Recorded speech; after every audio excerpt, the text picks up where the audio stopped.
하신 어린 양을 죽었던 나 거듭났네.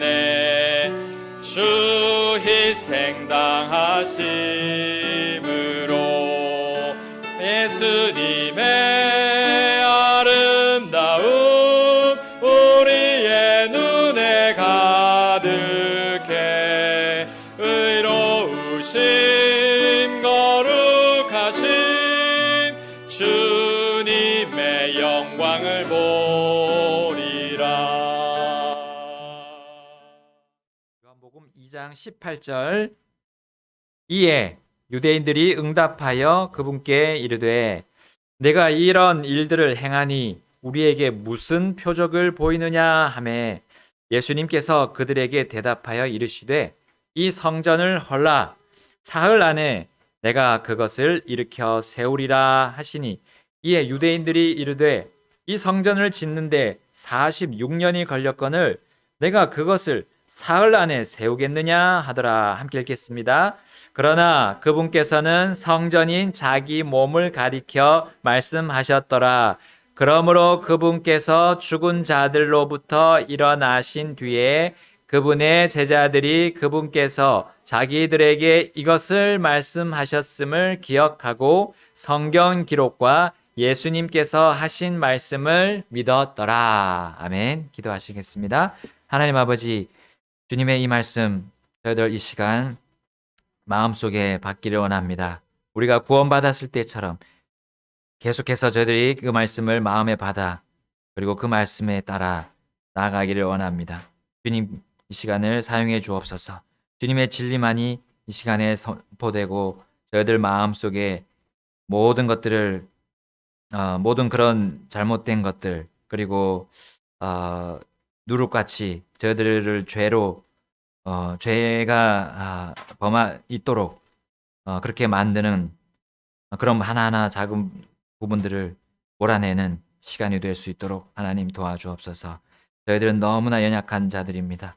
그래서 주님의 이 강력하신 말씀이 필요합니다. 주님 도와주옵소서. 예수님의 이름으로 기도드립니다. 아멘. 앉으세요. 베이비시릿.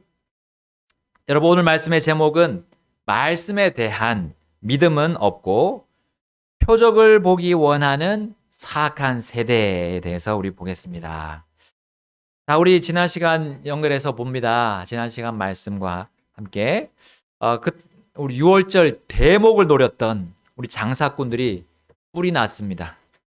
여러분, 다른 복음서인 이 마태, 마가, 누가복음에는 이 장사꾼들이 어떤 마음을 가지고 있었는지를 예수님께서 잘 말씀하고 계세요. 우리 요한복음에 안 나오지만 자, 이렇게 말씀하셨어요. 너희가 기도하는 집을 강도의 소굴로 만들었도다 했어요.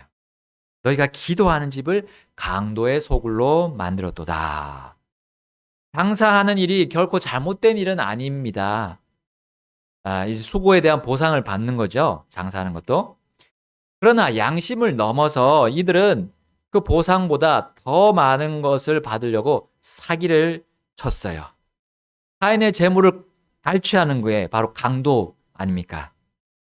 그 강도나 다름없었던 거예요. 예수님은 너무나 정당한 일을 하셨던 겁니다. 깡패들처럼 그 생계를 위해서 정당하게 일하는 사람들 막 방해하거나 위협을 가하거나 그렇게 하지 않으셨어요. 때로 몰려다니면서 그렇게 하지 않으셨어요. 예수님은 혼자 들어가셔서 성전 안에서 그 사기치는 강도들을 내쫓으셨던 거예요. 자, 그동안 예수님께서 행한 그런 선한 일이 얼마나 많으셨습니까? 더불어 알려주신 하나님의 진리들과 교리들이 그리고 그들이 놀라워했던 그런 교리들이 얼마나 많았습니까? 그럼에도 뿔이 난 이 유대인들은 성전을 정결하게 하시는 그 하나님의 일을 받아들이지 않았습니다. 그분이 하시는 일이 부당하며 정당하지 않다고 따지기 시작하는 거였어요. 그러면서 그들이 이렇게 말했습니다. 네가 이런 일들을 행하니 우리에게 무슨 표적을 보이느냐? 자, 그들은 하나님께 가까이 나아갈 수 있는 최적의 환경인 그 성전 안에 있었습니다. 자신들의 잘못을 인정하고 자백하며 용서를 구할 수 있는 그 기도하는 집 안에 있었던 거예요. 죄에서 그들을 구원하러 오신 예수님이 자신의 코앞에 서 계셨어요. 그러나 최고의 영적인 회복의 조건 속에서 또 그들은 주 예수 그리스도가 아닌 예수님 옆에 있는 주위 사람들, 자신들 옆에 있는 사람들을 주목했던 겁니다. 그리고 예수가 성전 안에서 행한 그 일에 대해 의심과 의혹을 불어넣을 그런 방도를 찾았던 거예요. 나아가 그 종교 지도자들은 자신들의 기득권을 빼앗기지 않으려고 그런 궁리만을 했던 겁니다. 그 방도와 그 궁리는 바로 표적이었어요. 표적. 여러분, 이들은 전에도 예수님께 나아가서 표적을 구한 적이 있었습니다. 마태복음 우리 항배에 넘어가서 이제 앞으로 마태복음을 조금 볼 겁니다. 12장, 마태복음 12장 가보겠습니다. 함께 읽어보겠습니다. 12장 38절 시작. 그때에 서기관들과 바리새인들 중에 어떤 자들이 응답하여 이르되 선생님이여 우리가 선생님으로부터 표적을 보기 원하나이다 하거늘. 자, 그들이 예수님께 이렇게 표적을 구하기 전에 그들 무엇을 보았습니까? 바로 예수님께서 마귀들을 내쫓는 놀라운 장면을 보았어요. 이미 놀라운 기적을 봤어요. 표적을 봤어요. 그들은 그럼에도 불구하고 계속 또 다른 표적을 구했습니다. 이 매우 정당하지 않는 요청이었어요. 하나님만이 할 수 있는 그 표적을 보았음에도 그들은 예수가 마귀들의 통치자인 바알세붑을 힘입어서 그 마귀들을 내쫓았다고 그렇게 궤변을 들어놓았습니다. 그러므로 예수님은 그들에게 이렇게 대답하셨어요. 39절에 보니까 그분께서 그들에게 응답하여 이르시되 악하고 음란한 세대가 표적을 구하나 대언자 요나의 표적 외에는 아무 표적도 그 세대에게 주지 아니하리라. 그럼 표적은 무엇입니까? 하나님의 기적입니다. 사람이 행할 수 있는 게 아니라는 거죠. 요나는 죽었다가 다시 살아났죠? 고래 뱃속에서 살아날 그 생물은 없습니다. 하나님의 기적을 그들은 구약 성경을 통해서 익히 읽었고 알고 있었어요.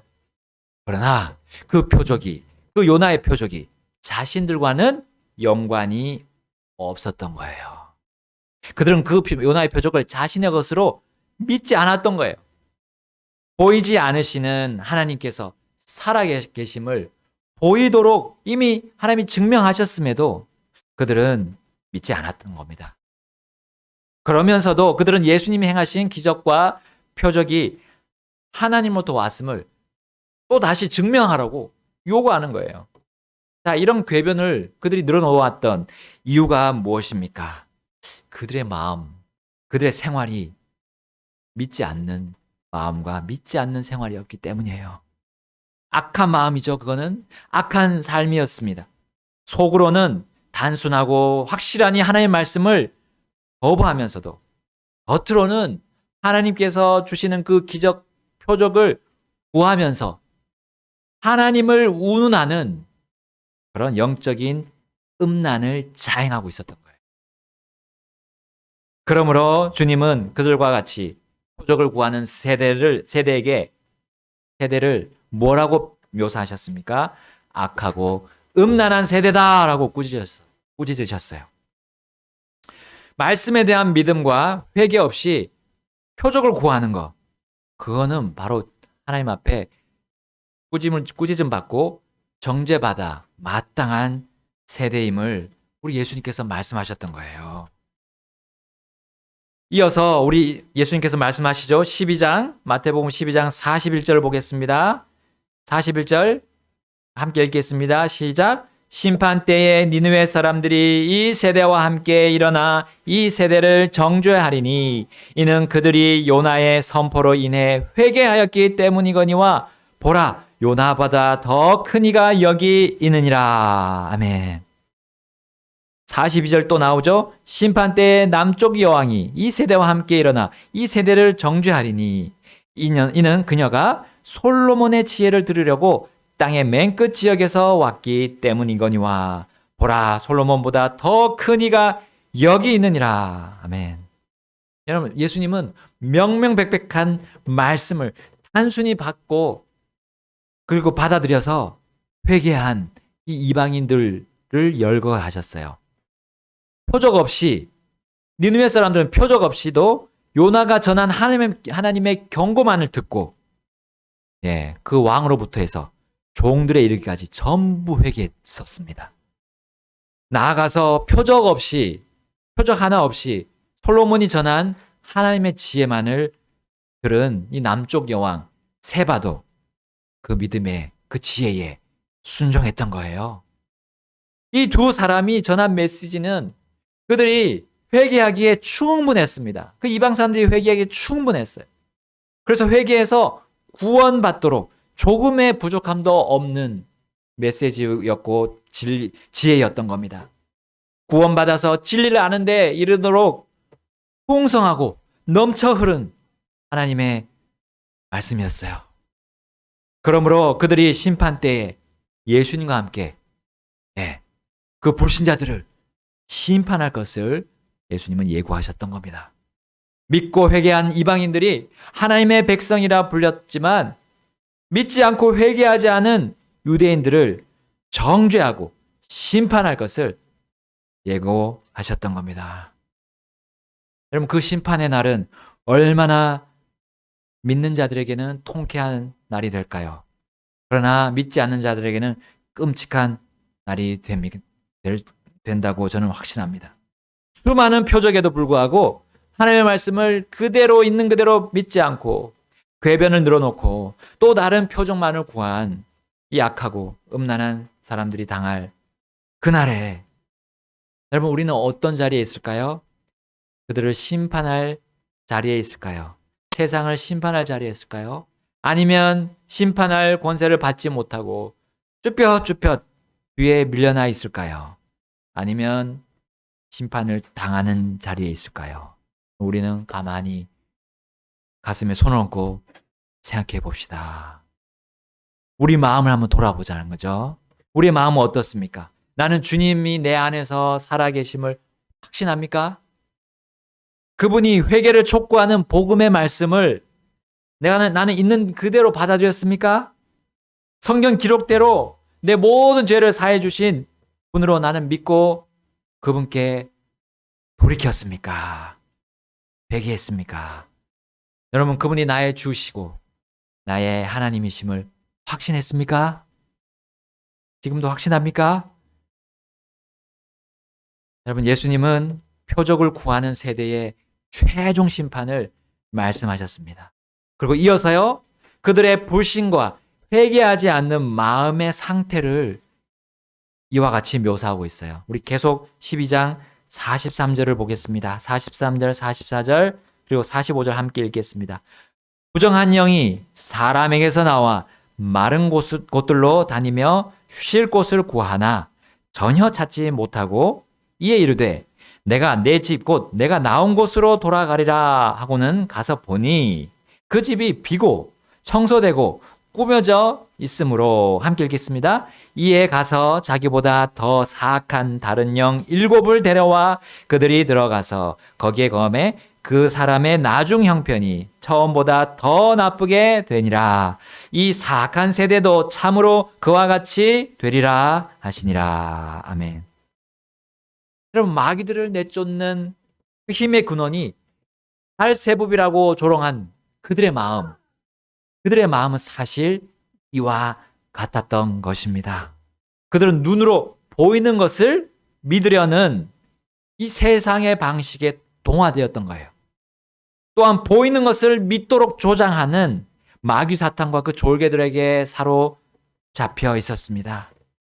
여러분, 그들은 마음을 깨끗이 청소하는 것처럼 보입니다. 마음을 비웁니다. 마음을 비우고 이제 명상을 합니다. 그리고 고행을 합니다. 그 수행을 하죠. 어떤 사람들은 심지어 성경을 가지고 수행과 고행을 하기도 합니다. 성경을 지식적으로 해석하고 지식적으로 받아들이는 거예요. 하나님의 교리를 사람의 논리와 체계로 이해하려고 하는 거예요. 세상 학문처럼 공부하고 연구해서 하되 머리로 하는 겁니다. 머리로. 보이지 않는 하나님과의 실제적인 관계는 전혀 고려하지 않습니다. 성경이라는 그냥 그 하나의 또 하나의 교과서처럼 보고, 성경을 그냥 하나의 교과서처럼 보고, 그 교과서에서 나오는 예수님을 외우기만 하는 거예요. 외우기만. 그러나 실제 삶에서는 예수님과 생생한 관계가 없어요.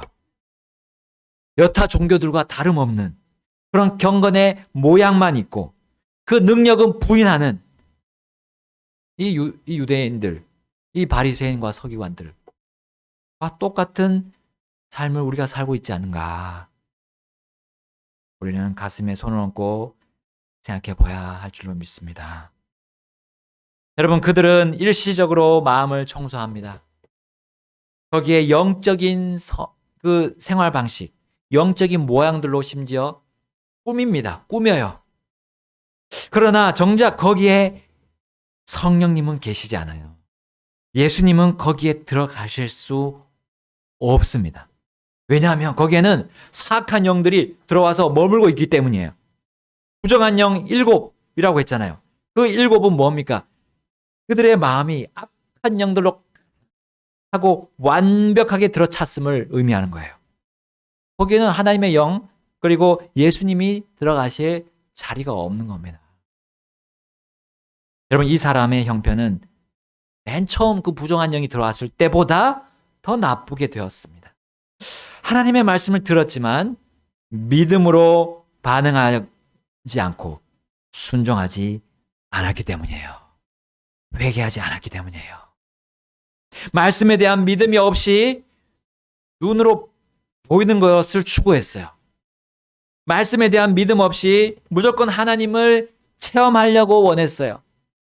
말씀에 대한 믿음 없이 주님과 관계한다는 착각에 사로잡히고 말았던 겁니다. 그러므로 자신의 생각과 의로 스스로 자신의 마음을 청소하고 꾸몄던 거예요. 그런데 그 마음에는 믿음이 없어요. 뭐만 있습니까? 불신만 가득 차 있습니다. 말씀에 대한 확신이 없는 상태에서 자신의 생각과 의를 주장하니까 그 마음속에는 독사들이 자리를 꿰차고 꽈리를 틀어버렸던 겁니다. 여러분, 말씀에 대한 믿음 없이 보이는 표적을 추구하는 세대, 말씀에 대한 확신 없고 보이는 하나님의 활동을 찾아 헤매는 세대가 있어요. 하나님께서 보시는 마음은 그 마음은 덮어두고 꽁꽁 싸매놓고 겉모습으로 빨리 와닿는 그런 이득을 챙기는, 이득을 쫓는 그런 세대를 주님은 오늘 사악하고 음란한 세대라고 경고하셨던 겁니다. 그러므로 주님께 이런 것을 배웠던 바울은 디모데에게 이렇게 권면했습니다. 디모데전서 6장 5절에 제가 읽겠습니다. 또 마음이 부패하고 진리가 없어 이득이 하나님을 따르는 것이라고 생각하는 사람들의 비뚤어진 언쟁이 생기나니 너는 그러한 자들로부터 떠나라. 아멘. 이 마지막 때의 모습을 보여주면서 디모데에게 권면하고 있는 장면입니다. 마음이 부패합니다. 늘 마음이 우리 행동에 앞서 있다는 거 우리 생각해야 됩니다. 마음이 정말 주님의 말씀으로 씻음 받지 않는다면 더럽게 되어 있어요. 부패되어 있어요. 그 부패된 마음에서 추구하는 것이 무엇입니까? 이득이에요. 진리가 없이 이득을 추구하고 이득이 하나님을 따르는 것이라고 삐뚤어진 생각으로 삶을 사는 그런 사람들이 있다는 겁니다. 그들이 추구하는 게 결국 세상의 물질입니다. 세상의 부와 명예입니다. 사람들로부터 존경을 받고 높임을 받으려고 하는, 인사를 받으려고 하는 거예요. 그 대신 하나님의 말씀을 진실로 마음에 담지 않는 겁니다. 그러니까 믿음이 생겨날 여지가 없는 거죠. 여러분, 예수님은 자신을 넘어뜨리고 하나님의 역사를 부인하고 표적을 구하는 자들과 불쌍한 혼들을 위해 요나의 표적에 대해서 알려주셨던 겁니다. 그들을 단번에 내치지는 않으셨어요. 그래도 요나의 표적에 대해서 알려주셨어요. 그리고 성전을 정결하신 뒤에 그의 일에 대한 표적을 구하는 이 사기꾼들과 그들 틈에 있는 그 사람들 불쌍히 여기시고 또 다른 한 가지 표적을 보여주셨습니다. 그게 오늘 본문에 나오잖아요. 2장 19절에 요한복음 2장 19절에 예수님께서 그들에게 대답하여 이르시되 이 성전을 헐라 사흘 안에 내가 그것을 일으켜 세우리라 하시니 했습니다. 그럼 아까 보여주신 요나의 표적과 이 예수님께서 헐은 성전을 사흘 만에 다시 세운다는 이 표적이 달라 보이죠? 달라 보이죠? 네, 우리 마태복음 아까 12장 40절에 요나가 밤낮으로 사흘 동안 고래 뱃속에 있었던 것 같이 사람의 아들도 밤낮으로 사흘 동안 땅의 심장부에 있으리라 하셨어요. 달라 보이는 것 같지만 그 시점은 달라요. 예수님을 중심으로 요나의 표적은 과거였죠. 그러나 이 성전의 표적은 미래입니다. 시점만 다를 뿐 이것은 사실 같은 내용이었던 거죠. 같은 의미고 같은 의도였어요. 자, 요나가 사흘 동안 밤낮으로 고래배 속에 있었다가 고래배 밖으로 나온 것은 예수님께서 죽으시고 장사되시고 3일 후에 부활하실 것을 의미했던 겁니다.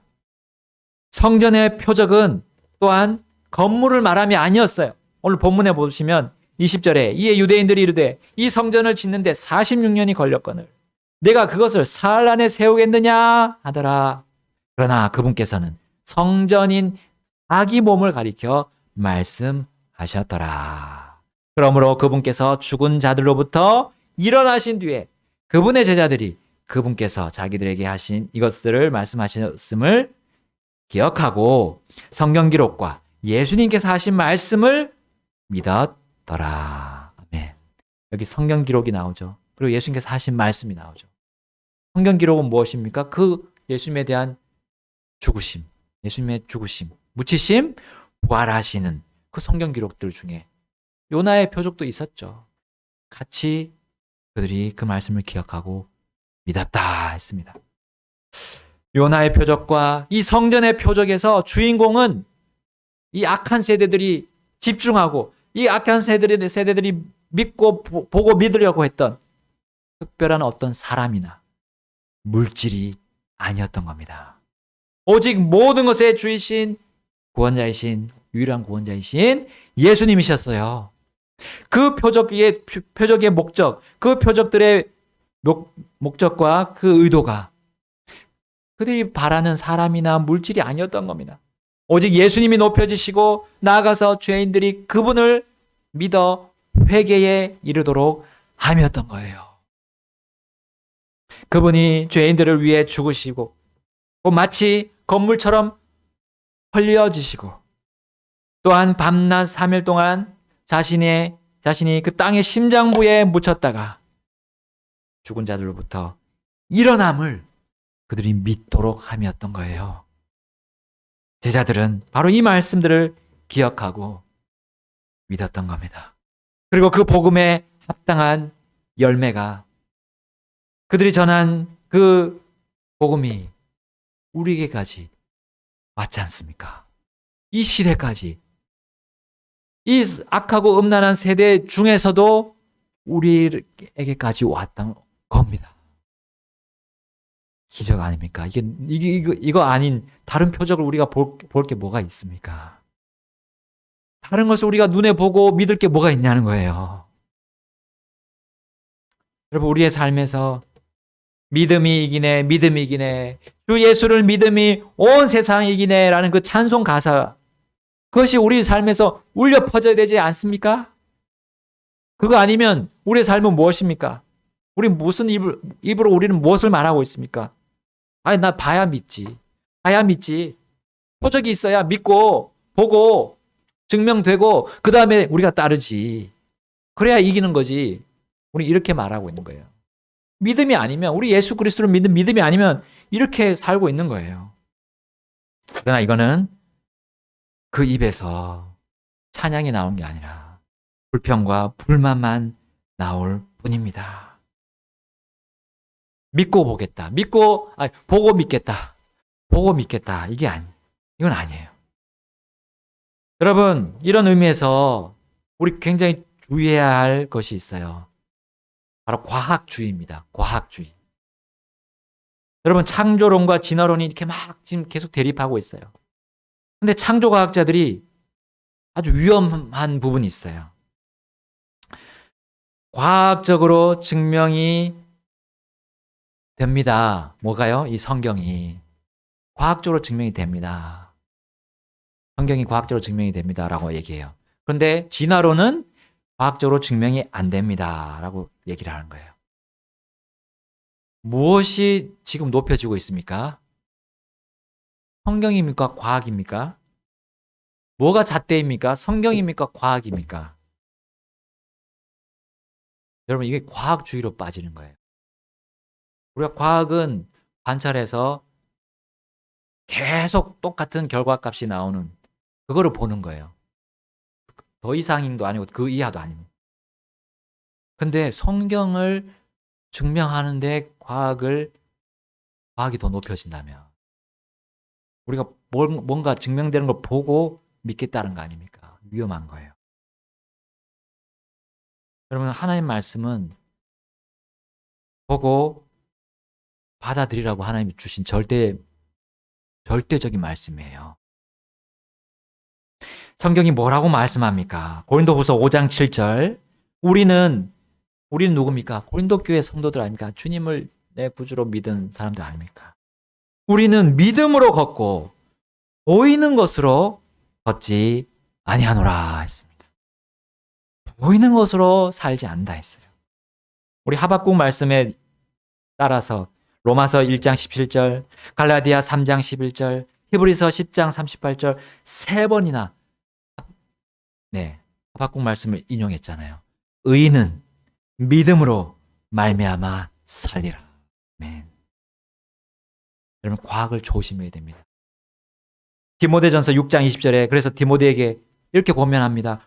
속되고 헛된 말장난과 또 거짓으로 과학이라 불리는 것에 반론들을 피하며 내게 맡긴 것들을 지키라 했습니다. 여러분, 과학은 보이는 것으로 판단하려고 합니다. 그러나 하나님은 성경 기록의 말씀대로 믿는지 우리를 판단하실 거예요. 내 말들이 너희를 심판할 것이다 라고 예수님이 말씀하셨죠. 내 말들이 마지막에 심판하시는 거예요. 말씀은 보이는 것을 추구하는 그들의 말장난을 우린 조심해야 됩니다. 거짓으로 과학이라고 불리는 그런 반론을 피해야 됩니다. 심지어 과학주의가 이 성경을 논하면 위험한 지경에 우리는 이르게 됩니다. 왜냐하면 표적을 구하는 것이 그렇게 가는 거예요. 믿음이 있음에도 불구하고 그 표적을 구하다 보면, 보이는 것을 추구하다 보면 믿음이 없는 것처럼 되어버리기 때문이에요. 믿고자 하는 마음조차도 없애버릴 수 있습니다. 주님은 믿음 없는 세대를 아직까지는 용납해 주고 계십니다. 마가복음 9장 19절에 그분께서 그에게 응답하여 이르시되 오 믿음이 없는 세대여 내가 언제까지 너희와 함께 있으리요 언제까지 너희를 용납하리요 하셨지만 뭐라고 하셨어요? 그를 내게로 데려오라 하셨어요. 하나님 아직까지도 우리에게 기회를 주고 계십니다. 믿음으로 살도록. 내가 한번 받은 그 믿음 계속 끝까지 지키고 가는지. 그 믿음은 교리, 하나님께서로부터 받은 우리가 교리입니다. 하나님 이 말씀들이에요. 그대로 가야 우리는 다른 사람들에게 복음을 전해줄 수 있는 권능이 있어요.